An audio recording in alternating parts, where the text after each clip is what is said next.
What do we really know about the Aztecs today?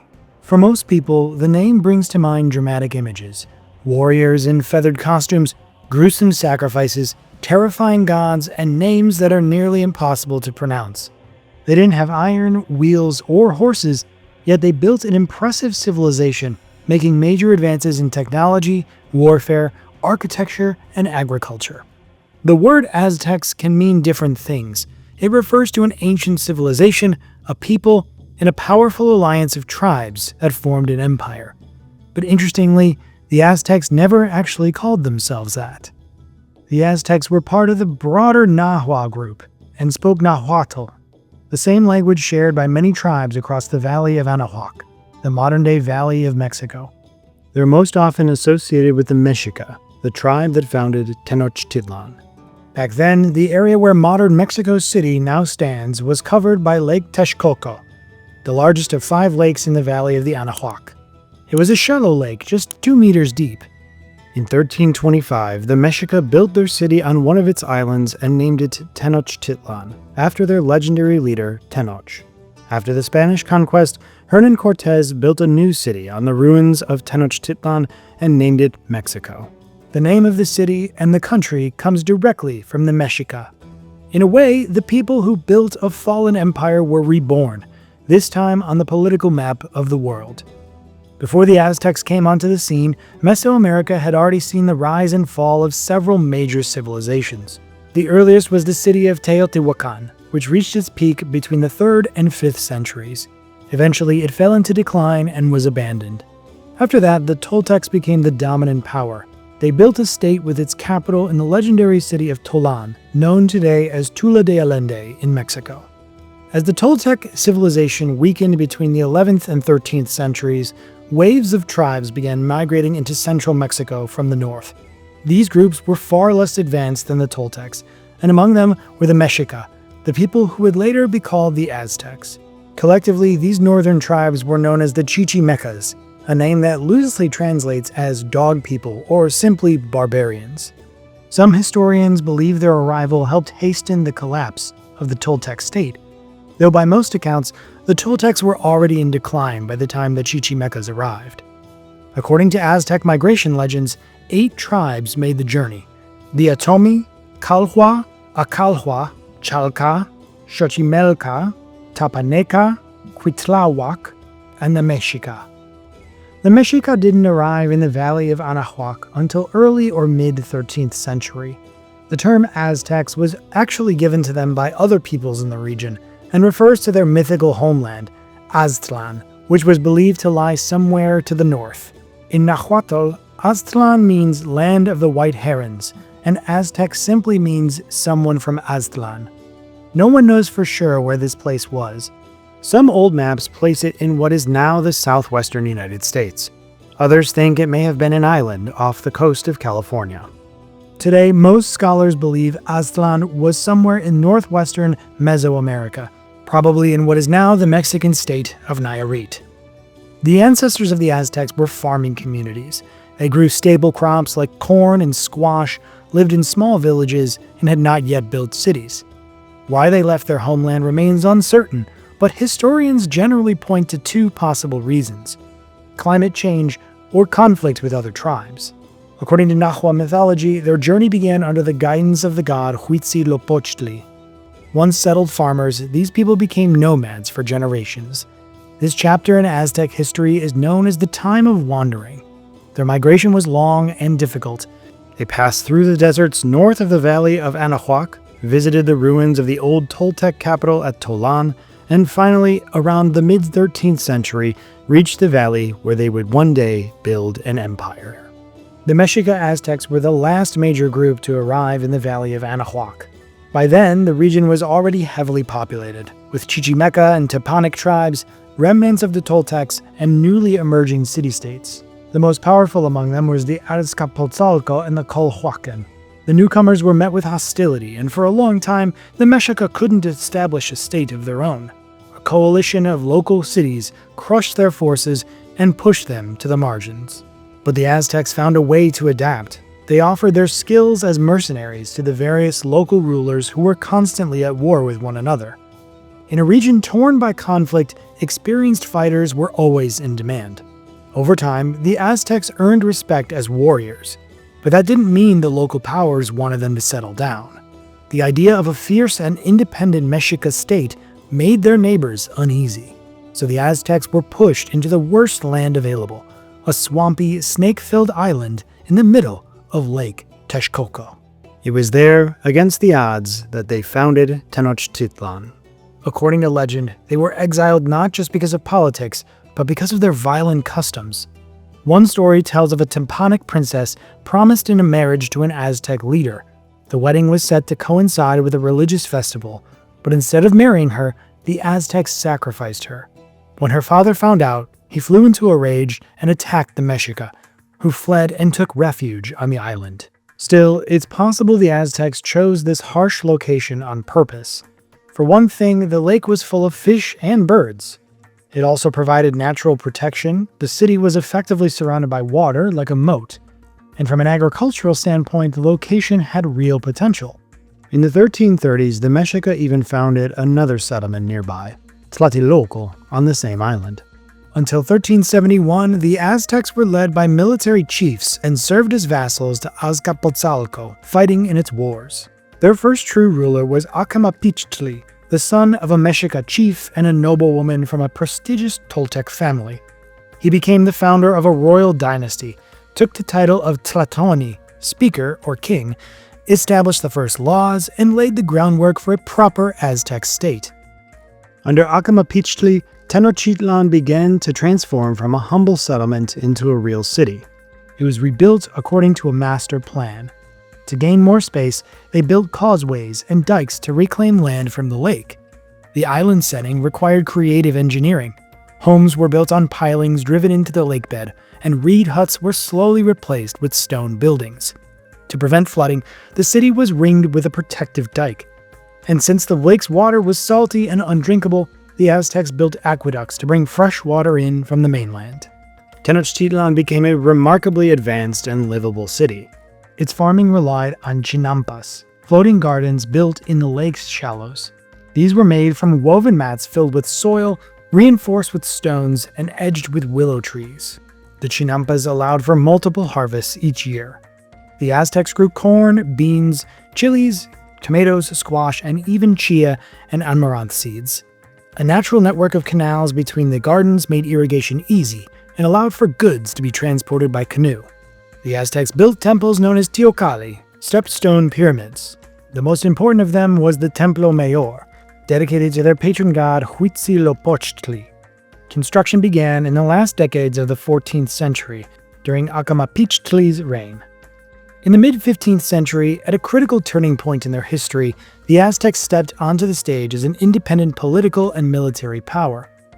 The Teponic city-states were caught in dynastic struggles, and amidst this chaos, Itzcuotl, the fourth Tlatoani of Tenochtitlan, came to power. He forged an alliance with two neighboring city-states, creating what would become known as the Triple Alliance.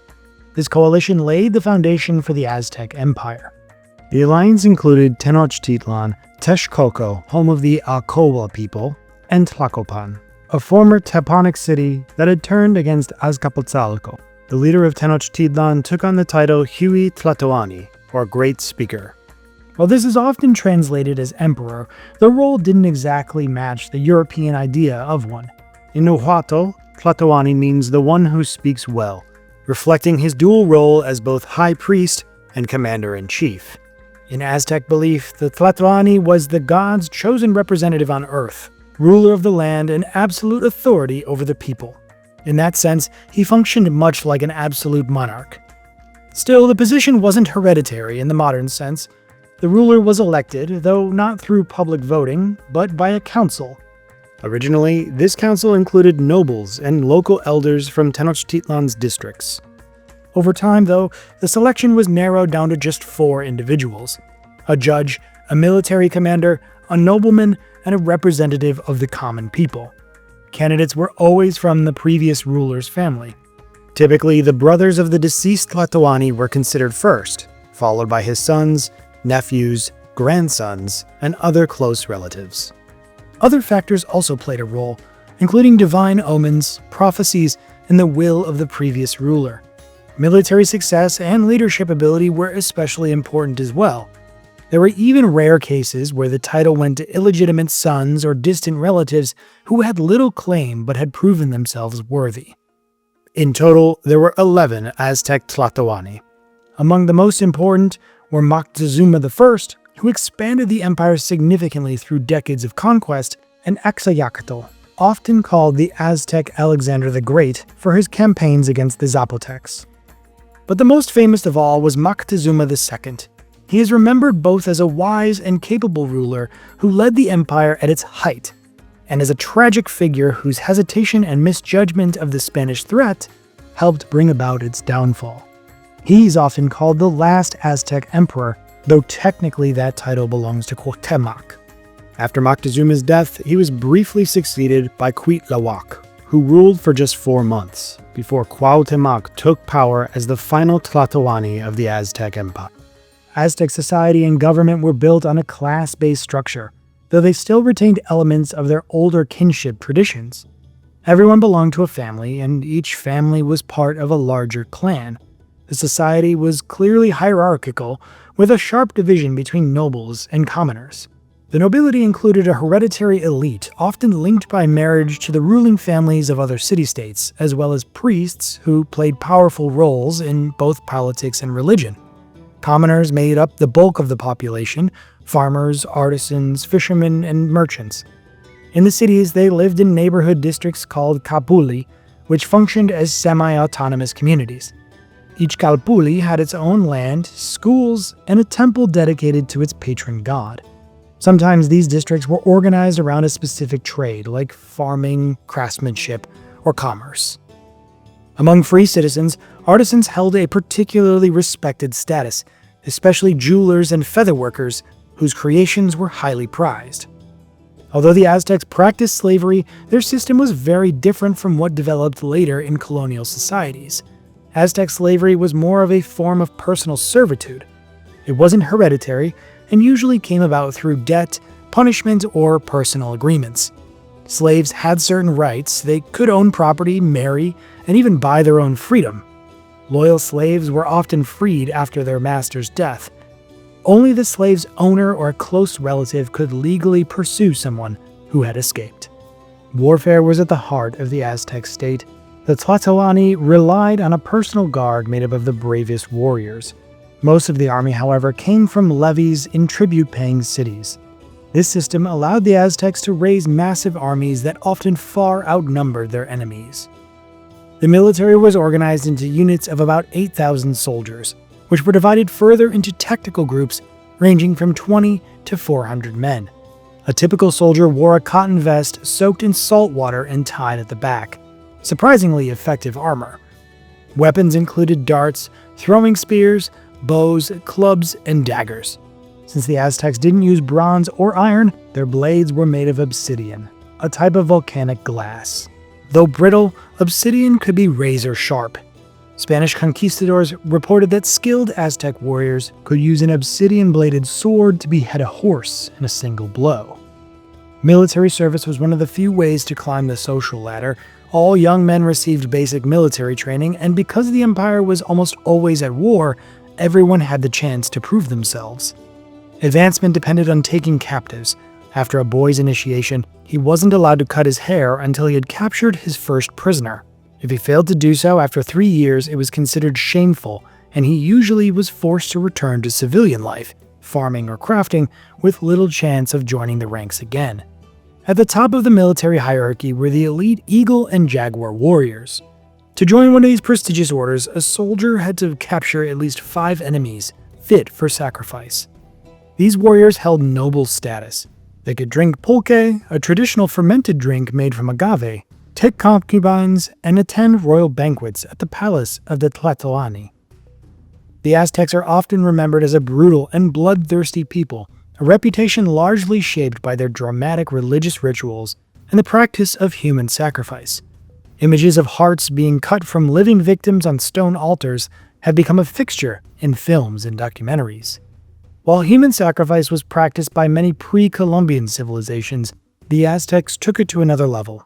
In their culture, it wasn't just a ritual, it was state ideology, almost a national mission. They believed the universe existed only through the constant struggle of the gods against chaos. Human blood was what kept the gods strong, a sacred fuel that had to be replenished regularly to maintain balance in the cosmos. Sacrifices weren't acts of cruelty in their view, they were an existential necessity. Part of this belief system included the so-called Flower Wars, ritualized battles fought between city-states for the sole purpose of capturing prisoners to sacrifice. Each side fielded a small, equal force. If you lost, you didn't just surrender, you were marched to the altar. The Aztec pantheon was vast, but the most important god was Huitzilopochtli, patron of Tenochtitlan and the Aztec people. He was the god of war and the sun, as well as one of the creators of the universe. Another major deity was Tezcatlipoca, the all-seeing god who watched human behavior and had the power to create and destroy worlds. In one myth, Huitzilopochtli and Tezcatlipoca were twin brothers who defeated a monstrous crocodile-like creature, tore it in two, and used its body to form the earth and sky. Humanity was created and allowed to farm the land, but in return, people had to repay the gods with blood.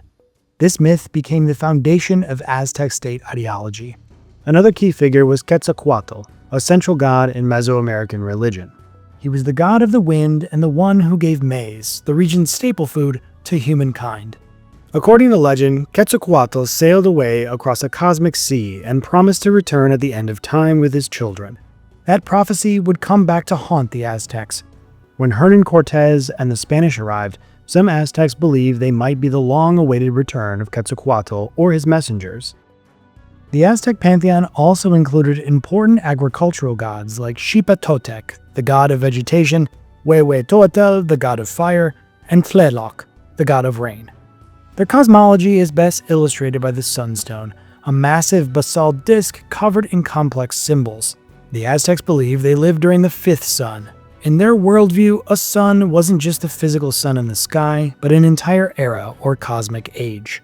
4 worlds had already risen and fallen before theirs, so to the Aztecs, the end of the world wasn't just possible, it was inevitable. They used 2 calendars.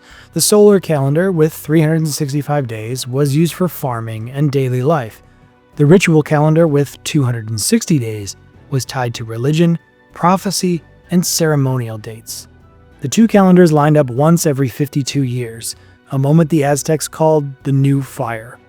Each time this cycle ended, they feared the world might end as well. It was a time of deep anxiety, a moment when everything could vanish and start anew.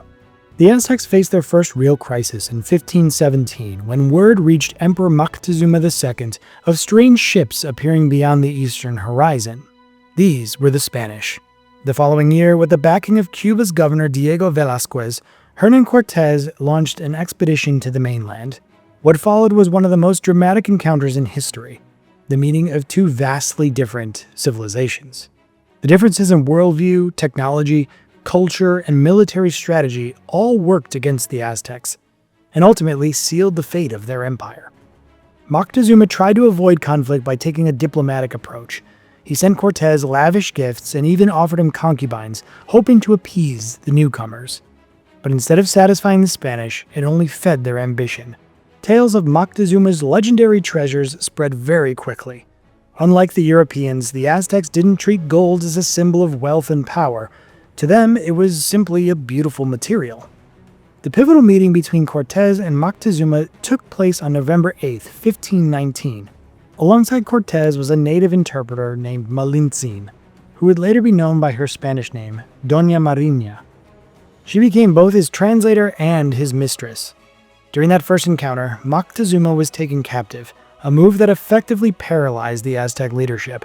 From that point on, the empire was living on borrowed time.